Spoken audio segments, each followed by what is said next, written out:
खबर आप बिहार के गोपालगंज जिले से देख रहे हैं, जहां के भोरे प्रखंड के गंडक आईबी में सूबे के उत्पाद मद्य निषेध व निबंधन मंत्री सुनील कुमार ने आज बुधवार को 60 करोड़ की लागत से 107 सड़कों का सामूहिक रूप से उद्घाटन किया, जिसमें करीब 60 करोड़ की लागत से सड़कों का जीर्णोद्धार कराया गया था।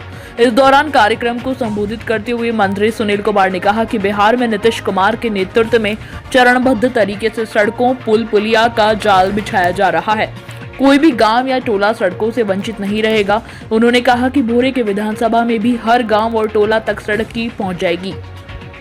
उद्घाटन समारोह में जनसभा को संबोधित करते हुए सुनील कुमार ने कहा कि बिहार में उत्तर प्रदेश की सीमा से शराब की बड़े पैमाने पर तस्करी होती है, जिसको रोकने को लेकर उत्पाद विभाग की टीम लगातार प्रयास कर रही है। शराब तस्करी को रोकने के लिए न सिर्फ शराब की बरामदगी की जा रही है, तस्करों की गिरफ्तारी भी की जा रही है, बल्कि 74 स्पीडी ट्रायल कोर्ट का भी निर्माण कराया गया है, जिससे तस्करों को सजा दिलवाया जा सके। प्रोबेशनरी अधिकारियों की भी बहाली की जा रही है, ताकि बिहार में पूर्ण शराबबंदी को सख्ती से लागू किया जा सके। इसके साथ ही सुनील कुमार ने कहा कि भोरे के बीपीएस कॉलेज को भी विकसित किया जाएगा। वहां पर साइंस फैकल्टी को चालू करने को लेकर संबंधित विश्वविद्यालय को यूजीसी को पत्र लिखा गया है। यहां पर उच्च शिक्षा को लेकर लगातार प्रयास किए जा रहे हैं।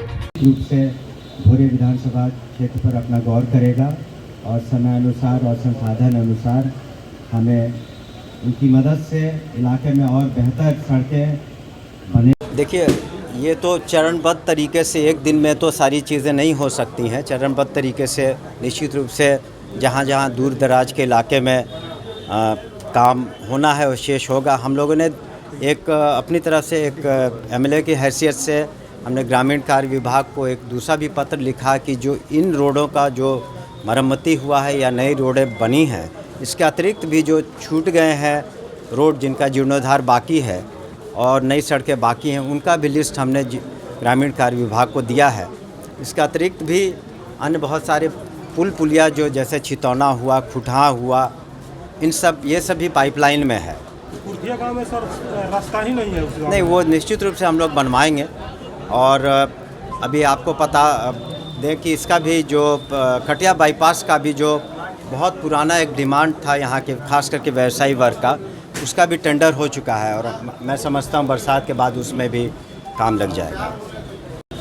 देखिए, जैसा कि आप जानते हैं कि पूर्ण शराबबंदी इस राज्य में 2016 अप्रैल से लागू है, तो उसमें अभी हम लोगों ने कोशिश की है कि न सिर्फ गिरफ्तारियाँ हों और जो अवैध शराब है उसकी बरामदगी हो और या अवैध इसमें लगे हुए जो वाहन उनकी जब्ती हो, लेकिन साथ ही साथ किस तरह से ट्रायल को और मजबूत किया जाए। तो इस वजह से अभी पिछले दिसंबर में 74 कोर्टों का नोटिफिकेशन हुआ था, स्पेशल कोर्ट्स का, और साथ ही साथ उसके जो प्रोसिक्यूटर्स होते हैं उनकी भी बहाली हो रही है। तो ट्रायल में कुछ तेज़ी आई है और इसके फलाफल निकट भविष्य में निश्चित रूप से और देखने को मिलेंगे। उद्घाटन और शिलान्यास समारोह किया गया, उसमें 30 नवनिर्मित सड़कों एवं एक पुल की कुल लंबाई 29.30 किलोमीटर तथा कुल मिला के 24 करोड़ 21 लाख की राशि लगी है। और उसी तरह 26 जीर्णोद्धार किए गए सड़कों की कुल लंबाई 116.88 किलोमीटर है और कुल राशि 38 करोड़ 39 लाख रुपए है। तो ये सारी तो योजनाएं पूरी हो चुकी हैं। इसके अतिरिक्त हमने जैसे कहा कि दूसरी लिस्ट हमने दी है विभाग को, जिसमें उम्मीद है कि बरसात के बाद उसमें से चरणबद्ध तरीके से मैंने कहा संसाधन को देखते हुए चरणबद्ध तरीके से काम होगा। धन्यवाद। कार्यक्रम हुआ है ग्रामीण कार्य विभाग की ओर से आयोजित है, जिसमें करीब 140 किलोमीटर सड़कों का जीर्णोद्धार हुआ है और नई सड़कें भी उसमें सम्मिलित हैं और करीब इसमें 60 करोड़ की राशि व्यय की गई है।